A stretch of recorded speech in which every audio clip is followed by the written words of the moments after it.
Welcome to the Frith Guild podcast, chapters 16 through 20 of Master Arcanist.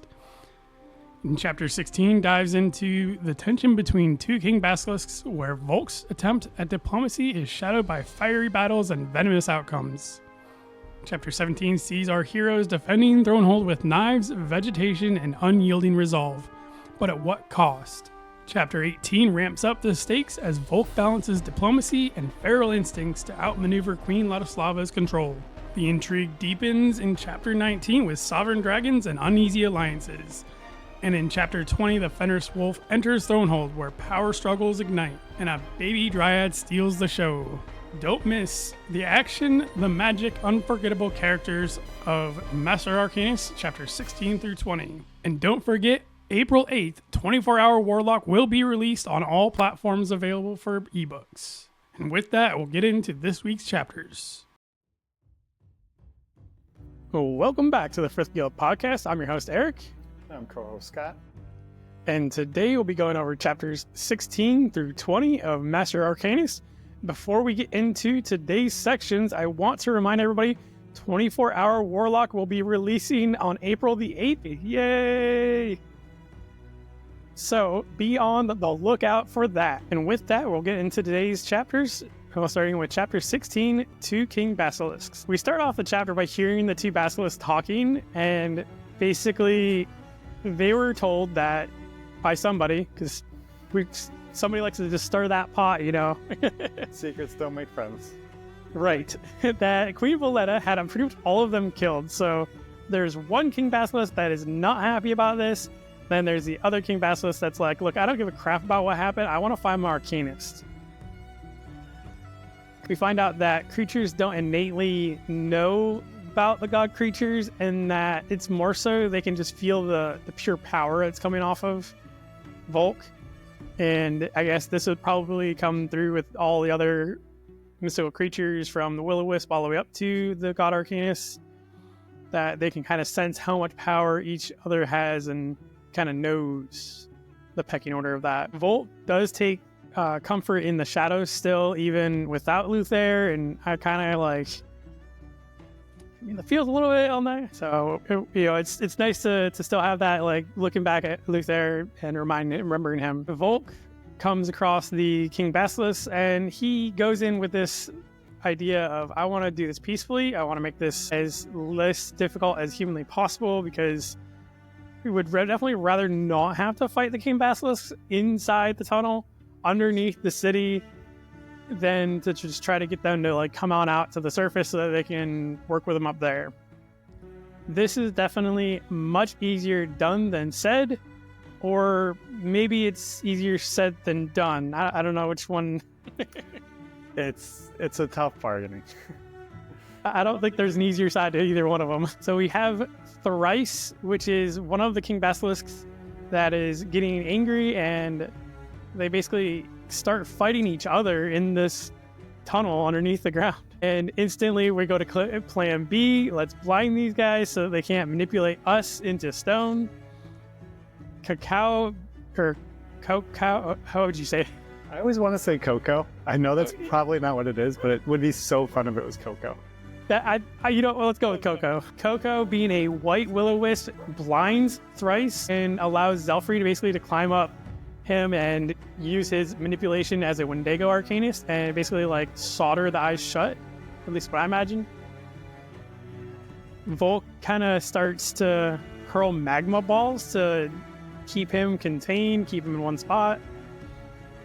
And finally, the Basilisk starts to evoke venom, and this is where things get extremely dangerous for pretty much everybody except for Volk at this point, because Volk is God Arcanist. Even without the venom, like, you have two blind, very giant creatures rolling around near you. Still endangered at some point. Right, like, it's not necessarily just the venom to worry. There's plenty of other things. It does bring us to chapter 17, defending Thronehold. So Hexa throws knives. Volk uses his vegetation. He tries to bury the basilisk, but they're too strong and he's not practiced enough at this point. So he ends up evoking a stone pillar to pretty much, I imagine, just like press him up to the ceiling, which I think is pretty cool. Does trap him, but unfortunately, Venom does get on Coco, and there is no more Coco. No. I know, sad face. Volk is still really struggling with not wanting to kill the King Basilisk, so he's trying to figure out a way from this. Stranos obviously is upset at losing his Coco.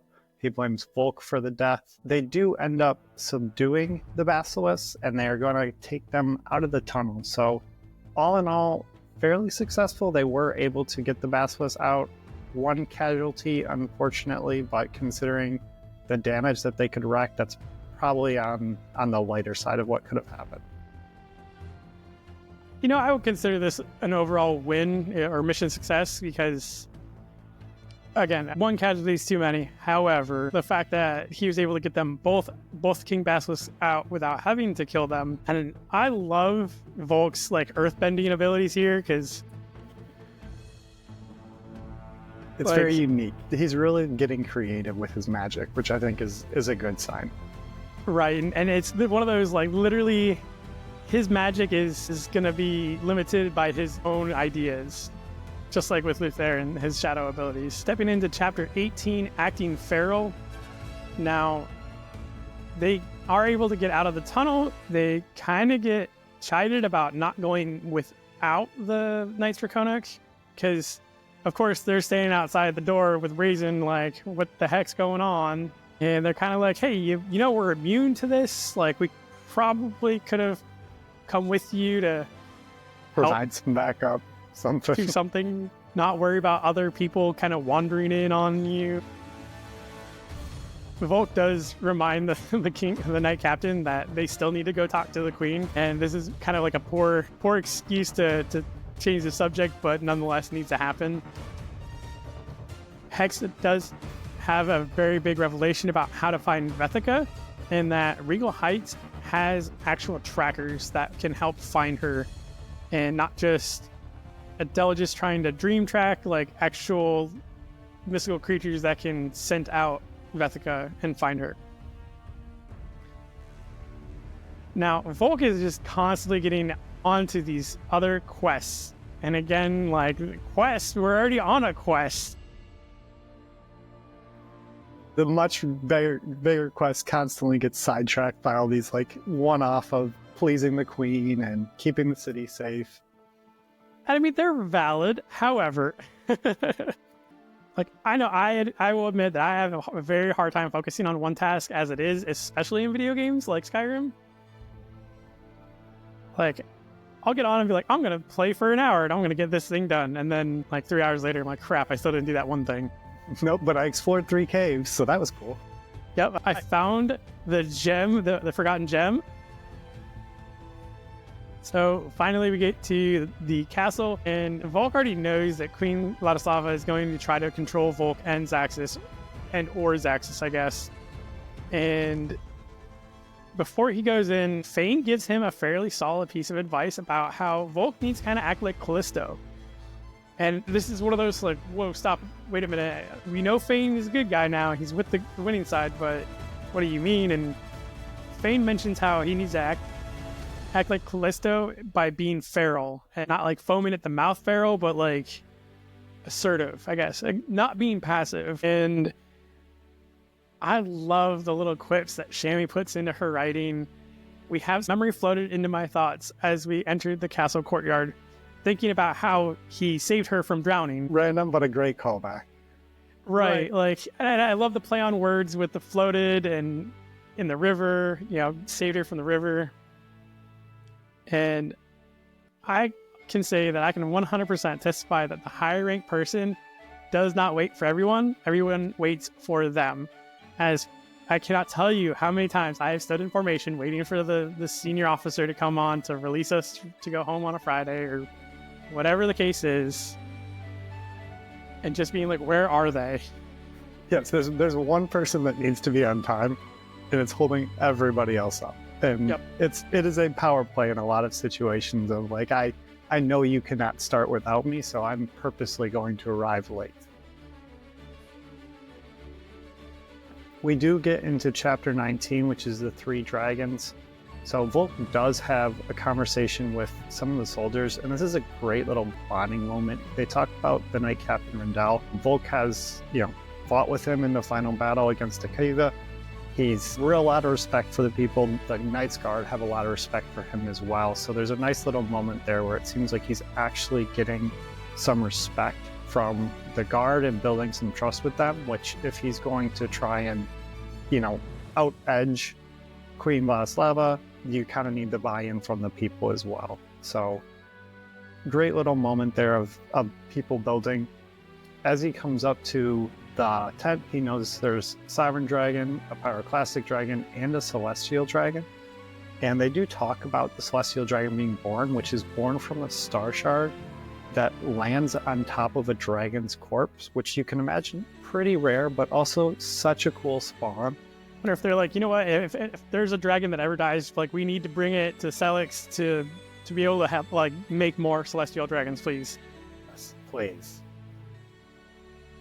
Volk gets in a conversation with the Queen about the other Basilisks. Volk gets into a conversation with the Queen about the Basilisks. She wants to kill them, even though they've been brought up already. She really just wants the trinkets from them. Volk is fighting against this, trying to say, hey, it's even more if we can find someone to bond with them, if we can get them back to their island, like that's going to be a lot more useful than a couple trinkets will turn out to be. So he's fighting back and forth with them. They also ask about the Fenris Wolf bonding, which Volk is pretty slyly just as likely, not really one of your people. We kind of went and did that on our own, and here he is. It's sexist. So what happened was, we did that thing you asked us not to do. And of course, she is not happy. And this is where chapter 20 picks up. The Fenris Wolf in Thronehold. With Fane's suggestion about being aggressive, Queen Vladislava tries to lay down the hammer with Volk privately. And it's so awesome because Volk didn't know, like, he's probably super nervous about this whole situation, never been in this kind of position before. He just straight claps back and like, well, I'll just withdraw my support and leave her to the wolves of the Second Ascension, like... We've got the big wolf. He's just like, try me. Let's see how this works for you, because I promise you it's going to work way better for me than it is you. And he also reminds her that she did promise her support until the end of the Second Ascension, so she's kind of on the hook for this, per her word, and all Volk has to do is pretty much go out and be like, yeah, she reneged on what she said, so this is your queen now. Good luck. I just imagine once this conversation is concluded, she's probably got her jaw on the floor, still back towards the other dragon Arcanist. He just like turns around and starts walking off like a boss. Yeah, she feels like she got played for sure. Volk handled this one excellently. As Volk is getting outside, Terraconda is out there. He's like, hey, I have to show you this really cool thing that I just found. And honestly, like, I thought this was going to happen earlier, but I'm so excited and I don't know why. Terraconda finds a baby dryad. It's so cute. And I love how she was like, the eyes are not like mine or Terraconda's. And I'm like, okay, maybe they're just different colors, maybe? Like, I don't know how much more variation we can have here with eyes. And it's literally their eyes are flowers, like blooming flowers. So cute. Just overload cute. And you know what? Everybody needs a puppy, especially Terraconda. So I think this is amazing that he gets to keep Foil, is what the Dryad's name is. It's one of the most excited we've seen Terraconda. Usually it's kind of this wise, almost has a wise old feel, even though very, very young. But this is the moment of I got my thing. He reminds me of that really old dog that it's like, I've been around for forever, and then they get the puppy and you're like, okay, I really like this puppy. Come here. So in the time that it took Volt to go in, tell Queen Vladislava off, and come back out, there's already rumors spreading that one of the King Basilisks that were saved has bonded with somebody. And it bonds with none other than the Lamplighters Guildmaster Stratos. And would you talk about an increase of power here, going from a bottom of the barrel tier 1 to top of the line tier 4. I'm sure he still tore up about Coco. But I only can imagine the amount of power he feels different, like the difference in power he feels between the two. I know, he just went Super Saiyan. Like he's like, I was bonded for years and did not feel anywhere near this powerful, and now I'm all powerful and can kill people by touching them. I'm over level 9,000. Finally, we have Queen Ladislava coming out with her dragon, being all diplomatic and smiling, and Zaxxas is standing next to Bjorn, and he's being all Mr. Grumpy Sourpuss because, and totally justifiable, he's still grieving for Forsyth, and I get it. He's being all Mr. Grumpy Sourpuss about it, and basically he's got to learn a little bit more, some more subtleties, and being a little bit more cordial as a god Arcanist. A little bit of tact goes a long way. Yes, exactly. This is where we end this week's chapters off at. We believe we'll be getting over the Pyroclastic Dragon this week for our Bestiary section. We'll just do the one. Save the Celestial Dragon for a different time. The Pyroclastic Dragon. This one has scales and horns, and its skin is made of hardened magma. It does not have wings, so definitely a similarity with the Typhoon Dragon and the Pyroclastic Dragon with that. Its skin is basically just this living magma, like river of lava, and it basically is surrounded by mirages because of all the heat waves coming off of it. Its trial worth is to be able to bring them the jewel of a human body. And again, we have to remember dragons typically like to have their death matches or some kind of sacrifice of sorts. And it's meant to be a riddle. And this one is pretty much just that you have to bring a human heart before the dragon in order to bond. You know, no big deal. Just go find a human heart out there. There's a few in the bazaar, don't worry. Just go buy one. I mean, I imagine it's probably not like Temple of Doom style where you have to like pluck it out while it's still beating, but it is a tier 4 since it is a dragon, and it is a progeny reproduction, as their dens are made in the hottest parts of the desert, and they only reproduce during the summer months. Surprisingly, they are able to evoke lava, and interestingly, actually, they are able to manipulate the earth, which I really like. They can manipulate rock, soil, sand, mud. While they're manipulating it, they can also swim through it and in any non-work dirt or ground and be able to basically move at a normal walking speed. The dragon is able to augment heat, and they can basically like superheat themselves between themselves and the Arcanists themselves. They're able to get up to a white hot temperature and can become so heated that liquid can evaporate before it even makes contact with them. So now, like, even if you have a water type Pokemon, you still might not be able to do much damage. No, the squirt gun isn't getting. We need like Blastoise here. Imbuing, they're able to basically enhance flame evocation and heat manipulation when crafted into other items. And they have the Hellfire Aura, which creates an aura of a tornado of flames that engulf the area, burning everything it touches. And this tornado expands from its Arcanist in all directions, and if used by a talented Arcanist, can have a radius of 2,000 feet. Talk about one tornado. Hell of an area of effect damage. With its innate abilities, they are immune to all forms of heat, and they do not need to breathe fire. They can absorb oxygen through the soil and other means, and they can sense movement via tremors that travel through the ground.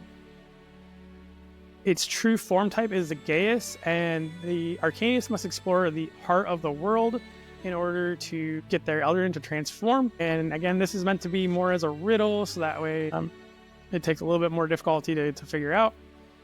But they must actually explore the depths of an active volcano before their Eldraine will gain their true form. That seems like a pretty cool one. Yeah, that's awesome. Especially if you're immune to heat, like, let's go swimming. Let me swim through this lava pile. Just take off your clothes first, okay? Because they're going to burn off. Now, their true form of appearance, they develop a mane of dripping molten lava, and their feet that are able to seemingly melt into the ground wherever they touch. They are larger, their rock-encrusted scales are even thicker, and if they want, they can close up their body, condensing everything, and basically shut off magical heat radiating from their core. Very cool. Yes. Their true form ability is riches of the earth. A couple miles, the soil will become filled with nutrients and basically perfect for farming. Most plants will grow 25% larger and become immune to most vegetative blights. So this seems as destructive as the Pyroclastic Dragon is. I like the shift in what its true form ability does, and it actually allows things to grow better. I know after a volcano, things typically grow better for a period of time. Now, with the in-world lore of the Pyroclastic Dragons, we see them as vicious beasts that roam the depths of the desert. Most people stay the hell away from them, which I agree with. I would. And typically, the people that bond with these dragons are often brigands. However, some legends are creatures who protect a small strip of land most deem unimportant, and the dragon and its Arcanist turn it into a paradise and protects anyone who lives there from harm.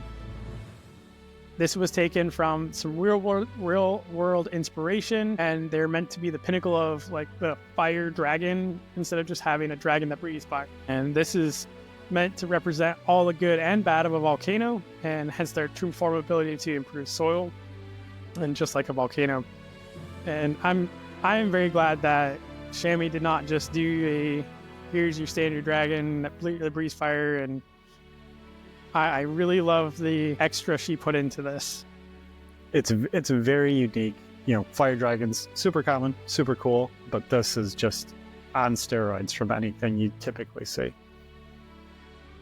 And I mean, the fact that it doesn't doesn't have wings. I feel like it's kind of